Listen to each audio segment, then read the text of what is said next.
ایک دفعہ کا ذکر ہے کہ کسی جنگل میں ایک درخت پر ایک سیانہ کوا رہتا تھا۔ کوا بہت خوشحال زندگی گزار رہا تھا۔ بغیر کسی فکر کے وہ پورا دن گھومتا پھرتا اور طرح طرح کے کھانے پینے کا لطف اٹھاتا۔ شام ہوتے ہی کسی پھلدار درخت پر رات بسر کرتا۔ زندگی کے حسین دن اسی طرح گزرتے رہے۔ ایک دن کوا جنگل گھومنے نکلا۔ گھومتے گھومتے اسے ایک جھیل نظر آئی۔ یہ جھیل جنگل کے بیچوں بیچ تھی، جہاں کئی پرندے بسیرا کرتے تھے۔ کوا پانی پینے کے لیے جھیل کے پاس اترا تو اس کی ملاقات ایک ہنس سے ہوئی۔ جلدی ہنس اور کوا دوست بن گئے، لیکن کوا ہنس سے ملاقات کے بعد کچھ پریشان رہنے لگا۔ اس کی پریشانی یہ تھی کہ ہنس اتنا سفید کیوں ہے اور میں اتنا کالا کیوں؟ کوا جھیل میں تیرتے ہنس کو دیکھ کر یہ سوچتا تھا کہ ہنس پانی میں اتنی آسانی سے مزے سے تیر سکتا ہے اور جو کچھ بھی وہ کھاتا ہے وہی جھیل میں دستیاب ہے۔ یہ ہنس دنیا کا سب سے خوش نصیب پرندہ ہے، مجھے بھی ہنس جیسا بننا چاہیے۔ یہ سوچ کر کوے نے جھیل میں تیرنے کی کوشش کی، لیکن وہ ڈوبنے لگا اور بڑی مشکل سے جھیل سے باہر آیا۔ کوے نے اپنے خیالات ہنس کو بتائے۔ ہنس نے ہنستے ہوئے کہا، پہلے مجھے بھی لگتا تھا کہ میں سب سے زیادہ خوش ہوں، لیکن اس وقت تک میں نے طوطا نہیں دیکھا تھا۔ تمہیں پتا ہے کہ طوطے کے پاس 2-3 مختلف رنگوں کے ہرے، پیلے، نیلے پر ہوتے ہیں۔ طوطا تو انسانی آواز کی نقل کر سکتا ہے اور اچھے اچھے پھل کھاتا ہے۔ یہ سن کر کوا سوچنے لگا کہ طوطا سب سے زیادہ خوش نصیب پرندہ ہوگا۔ ہنس سے پتہ پوچھ کر کوا ایک طوطے کے پاس گیا اور اس سے انسانی آواز کی نقل اسے سکھانے کو کہا۔ کوے نے یہ آوازیں نکالنے کی کوشش بھی کی، لیکن صرف کو کو کی آوازیں نکلی۔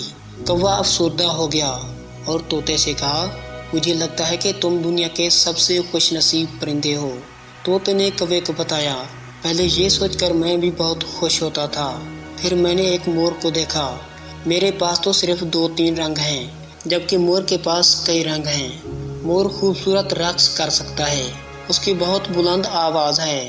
اپنی آواز سے مور جنگل میں موجود دیگر مخلوقات کو کسی بھی خطرے سے خبردار کرتا ہے۔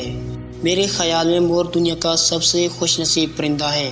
اب کوے کو مور سے ملنے کی تمنا ہوئی اور وہ مور سے ملنے جا پہنچا۔ وہاں کوے نے دیکھا کہ مور گھبرایا ہوا سا ہے، خود کو جھاڑیوں کے پیچھے چھپانے کی کوشش کر رہا ہے۔ کوا مور کے قریب گیا اور کہا، پیارے مور، تم بہت خوبصورت ہو، تمہارے پروں میں کتنے سارے رنگ ہیں، تمہاری دلکشی اور خوبصورتی اور رقص کی تعریف تو پورا جنگل کرتا ہے، تم یوں جھاڑیوں میں کہاں چھپے بیٹھے ہو؟ مور نے جواب دیا، او پیارے کوے، میرے انہی پروں نے مجھے پریشانی میں ڈال دیا۔ میرے لمبے اور رنگین پنکھ کی وجہ سے شکاری مجھے پکڑنے کی کوشش کرتے ہیں۔ بعض اوقات وہ مجھے چڑیا گھر میں بھی ڈال دیتے تھے۔ اسی وجہ سے میں یہ سوچتا رہتا ہوں کہ اگر میں چڑیا ہوتا تو خوشی خوشی ہر جگہ گھوم سکتا تھا، اور اگر کوئی خطرہ ہوتا ہے تو آسانی سے چھپ سکتا تھا۔ کوے نے کہا، میرا تو یہ خیال تھا کہ تم دنیا کے سب سے خوش نصیب پرندے ہوں گے۔ مور نے کہا، میں بھی سوچتا تھا، میں سب سے خوبصورت اور خوش نصیب پرندہ ہوں، لیکن اپنی خوبصورتی کی وجہ سے میں چھپتا پھرتا ہوں۔ اس کے بعد مور نے کہا، میں نے کافی غور کیا اور مجھے اندازہ ہوا کہ صرف کوا وہ واحد پرندہ ہے جسے کوئی شکاری نہیں پکڑتا، جو کسی پنجرے میں قید نہیں۔ پچھلے کچھ دنوں سے مجھے یہی لگتا ہے، کوا ہی سب سے خوش نصیب پرندہ ہے، اور میں یہ سوچتا رہتا ہوں کہ اگر میں کوا ہوتا تو خوشی خوشی ہر جگہ آزادی سے گھوم سکتا تھا، اور اگر کوئی خطرہ ہوتا تو آسانی سے چھپ جاتا۔ ایک عقل مند بوڑھا الو ایک درخت پر بیٹھا ہوا ان دونوں کی گفتگو سن رہا تھا۔ اس نے کوے اور مور کو اپنے پاس بلایا اور کہا، ہم میں سے ہر ایک میں کچھ نہ کچھ خصوصیات ہیں۔